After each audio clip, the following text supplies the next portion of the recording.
जय हिंद साथियों, एक बार फिर से स्वागत करता हूं आप सभी का आपके अपने इस परिवार इजी साइंस में।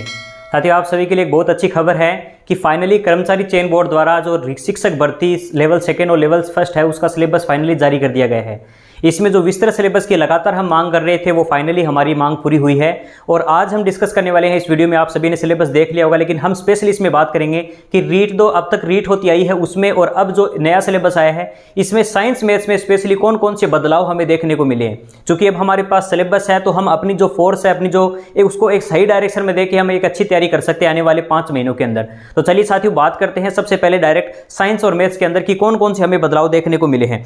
इसमें देखिए, मैंने पहले ही इस पर वीडियो कंप्लीट बना चुका हूं मैं कि इसकी पूरा पैटर्न को लेकर कि हमें पता है 150 मिनट होंगे, 150 प्रश्न होंगे, और हमारे पास प्रत्येक प्रश्न है जो रीट में होता आया था वो 1 नंबर का था, लेकिन अब जो एग्जाम होगा जो जनवरी में प्रस्तावित है वो प्रत्येक प्रश्न अपने 2 नंबर का होगा, यानी कुल 300 अंकों का एग्जाम है और प्रत्येक प्रश्न पर इस बार माइनस मार्किंग भी होगी 1/3 की। ठीक है, तो उस पर चलो बाद में बात करेंगे, डायरेक्ट हम अपने मुद्दे पर बात करते हैं। ये जो राजस्थान का जो ज्योग्राफी, हिस्ट्री और कल्चर से संबंधित प्रत्येक टॉपिक को डिटेल से बता दिया गया है कि हमें ये टॉपिक ही पढ़ने हैं, और साथ ही साथ जो राजस्थानी भाषा का शब्द नया जो जोड़ा गया था पैटर्न उसमें भी हमें क्लियर हो चुका है। लेकिन हम डायरेक्ट बात करते हैं यहाँ पर अपने विषय के ऊपर कि गणित और विज्ञान में। सबसे पहले साथियों बात करते हैं विज्ञान।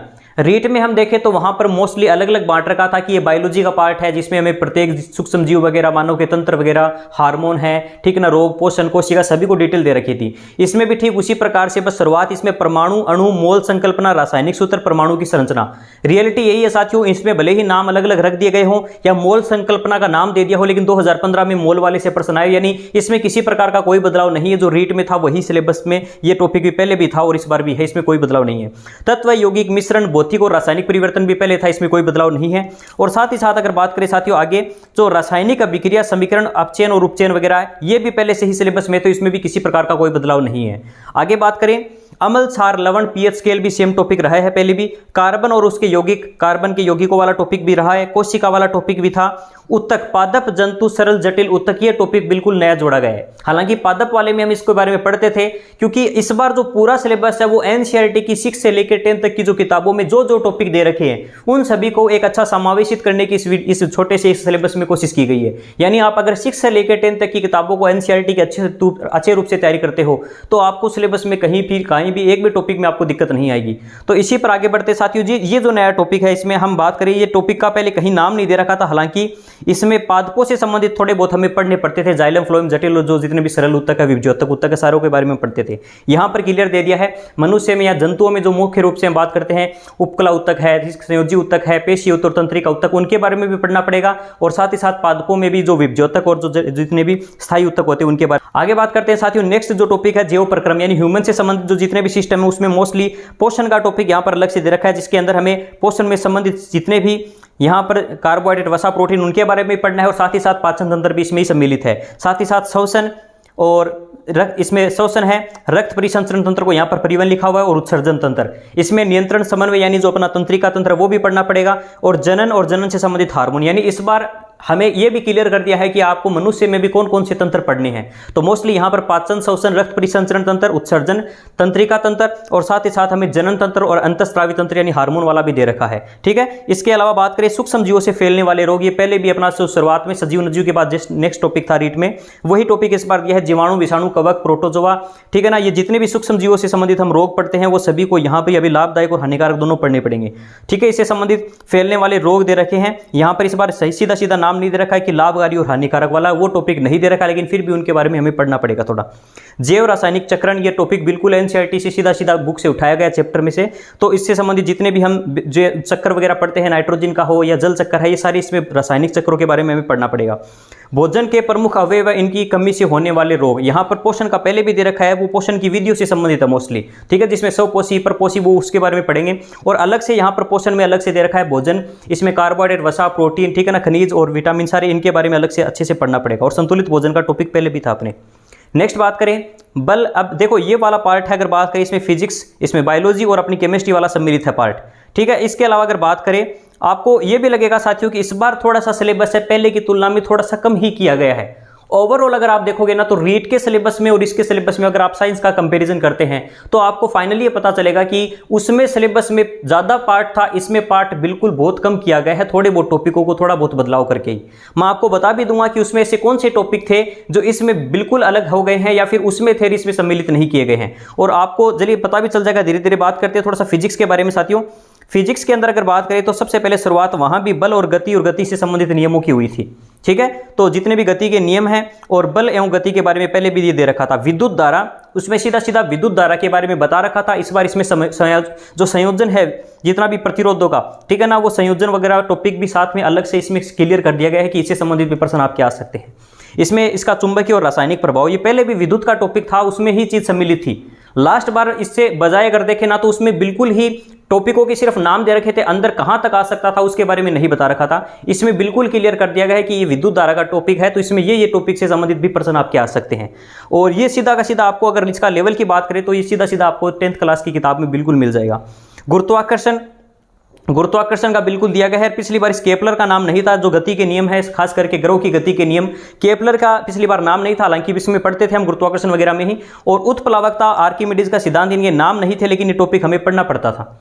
लेकिन इस बार इसमें क्लियर कर दिया है कि ये टॉपिक भी आपके दिए जा सकते हैं। इसके अलावा ताप, उष्मा, तापमापी और संचरण, ये टॉपिक पहले भी था। प्रकाश से संबंधित परावर्तन, अपवर्तन, गोलीय दर्पण, प्रकाश का जितने भी थे, नेत्र दृष्टि वगैरह, ये सारे के सारा ये टॉपिक एज इट इज ऐसे का ऐसा पहले भी था। और इसके अलावा ध्वनि वाला टॉपिक और सौरमंडल वाला टॉपिक, बिल्कुल अगर आप देखोगे ना इसमें बहुत से जो टॉपिक नए जोड़े गए थे, इस बार वो टॉपिक आपको दिखाई नहीं देंगे। ये बिल्कुल अच्छी बात है साथियों। मेरा भी अब तक जो भी मैं भी कंपटीशन में पढ़ाता आया हूं तो मेरे भी सबसे ज्यादा दिक्कत होती थी जो नए टॉपिक इन्वायरमेंट से संबंधित जोड़े गए थे। तो इस बार साइंस में वो टॉपिक कहीं दिखाई नहीं दे रहे हैं। हालांकि थोड़ा बहुत यहाँ पर इसके बारे में बात जरूर की गई है, लेकिन अब वो टॉपिक आपके जो फसलों से संबंधित है वो नहीं जोड़े गए, क्योंकि अब राजस्थान का जीके जोड़ दिया गया है। तो आपको इसमें साइंस के अंदर वो इन्वायरमेंट वाला, कृषि वगैरह उनके बारे में पढ़ने की जरूरत नहीं पड़ेगी। तो मोस्टली सिलेबस में बहुत कम, मैं तो ये मानता हूं कि सिलेबस पिछली बार की तुलना में थोड़ा इजी सिलेबस है। आप इसमें बिल्कुल पॉजिटिविटी रखिए दिमाग में, ये बिल्कुल मत जोड़ना, क्योंकि मैथ्स में आप बिल्कुल ही थोड़ा बहुत देखोगे कि मैथ्स में काफी बदलाव देखने को मिला है। पहला ही टॉपिक है परिमेय अपरिमेय, यानी जो प्राकृतिक संख्याओं वाला जो अपना एक टॉपिक चलता है, जो लेवल फर्स्ट में आता था। हालांकि लेवल सेकंड में इस टॉपिक को नहीं जोड़ा गया था, लेकिन इस बार इस टॉपिक को भी जोड़ दिया गया है, जिसमें परिमेय, अपरिमेय, प्राकृत, पूर्ण संख्या, यानी आपको संख्या पद्धति वाला टॉपिक इसके अंदर जोड़ दिया गया है, जिसमें आपको संख्याओं के बारे में अच्छा नॉलेज होना चाहिए। दशमलव वगैरह इनका भी एक वास्तविक संख्या है, जो जितने भी, और घातांक नियम, घातांक वाला टॉपिक से सीधी शुरुआत होती थी अपनी। घातांक था, वर्ग वर्गमूल वाला टॉपिक था, बहुपद वाला टॉपिक था। लेकिन स्पेशल आपको इसमें एक याद रखना है कि ये कुछ चीजें इसमें नई जोड़ी गई, जैसे उसमें एक घात समीकरण ही आती थी, लेकिन इस बार इसमें द्विघात समीकरण का भी पोर्शन जो है वो जोड़ दिया गया है, ठीक है ना। इसमें एक चर वाले की बजाय अब दो चर वाले रेखीय समीकरण भी जोड़ दिए गए हैं, थोड़ा सा इसमें एक्स्ट्रा ऐड किया गया है। गणित में अगर देखें तो थोड़ा सा मैटर एक्स्ट्रा ऐड किया गया है। हालांकि ओवरऑल आपको पता चलेगा कि रीट की तुलना में इसका सिलेबस भी छोटा किया गया है। आगे बात करें, इसमें एक ही यूनिट में इसको पूरा बांट दिया गया है कि प्रतिशतता, लाभ हानि, सरल ब्याज, चक्रवर्ती ब्याज, अनुपात, वृद्धि और हास दर, ये सभी का सभी जो अपनी सेकंड यूनिट थी उसको एज इट इज ऐसा का ऐसा इंक्लूड किया गया है। उसमें किसी प्रकार का कोई खास बदलाव नहीं है। रेखा और कोण, नेक्स्ट अपनी जो तीसरी यूनिट चलती थी उसमें रेखा और कोण, समतलीय आकृतियां, समतलीय आकृतियों का क्षेत्रफल परिमाप। इसमें पहले अगर बात करें समरूपता और सर्वांग दोनों नहीं थी, हालांकि हम पढ़ते थे, लेकिन इस बार क्लियर कर दिया गया है कि समरूपता, त्रिभुजों की समरूपता और सर्वांग दोनों से संबंधित प्रश्न आ सकते हैं। आगे बात करें नेक्स्ट साथियों, इसमें ठोस आकृतियां, जो अपने पहले भी ये पोर्शन चलता था, इसमें इसको बिल्कुल क्लियर कर दिया गया कि ठोस आकृतियों से संबंधित घन, घनाभ, बेलन, शंकु और गोला, इन सभी के क्षेत्रफल से संबंधित और आयतन से संबंधित प्रश्न पूछे जा सकते हैं। और बात करते हैं नेक्स्ट यूनिट जो अपनी सांख्यिकी चलती थी, तो उसमें भी सांख्यिकी में पहले अगर बात करें तो बारंबारता सारणी, मिलानची है, दंड आरेख, बार ग्राफ, आयतचित्र, वर्त ग्राफ, इंद्रिय प्रवृत्ति के माप। इस बार साथियों आपके माध्य, माध्यिका और बहुलक वाला अलग से क्लियर कर दिया गया। पिछली बार ये चीजें नहीं थी, उसमें केवल हम यहां तक का ही टॉपिक पढ़ते थे, ग्राफों के बारे में पढ़ते थे और बेसिक हमें सारणी वगैरह और उसी के बारे में आता था। हालांकि उसमें भी हम पढ़ते थे माध्य, माध्यिका, बहुलक ज्ञात करना, लेकिन इस बार क्लियर कर दिया गया। इस बार प्रश्न पूछे जा सकते हैं यहां से, ज्यादा संभावना है, क्योंकि सांख्यिकी का यूनिट है वो बहुत ज्यादा छोटा होता था। इस बार इस पार्ट को जोड़ने से थोड़ा सा इसके अंदर भी अगर देखें तो ये काफी इंपॉर्टेंट चीज यहां पर जोड़ दी गई है।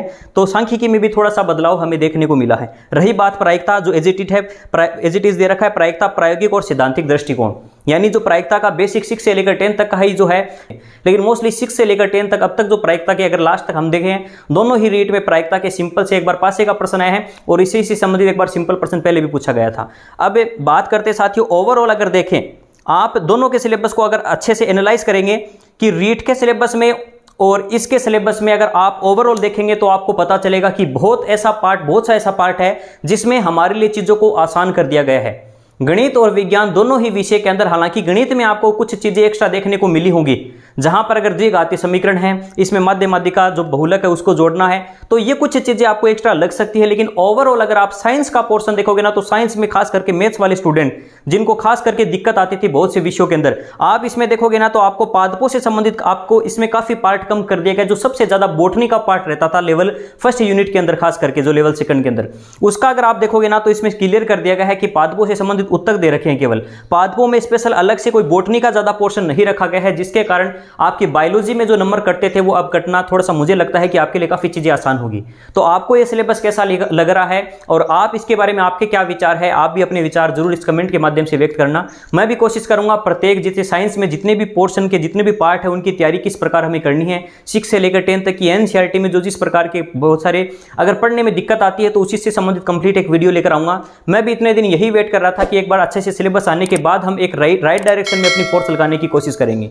तो साथियों आज के लिए इतना ही, नई वीडियो में फिर मिलते हैं। धन्यवाद, जय हिंद।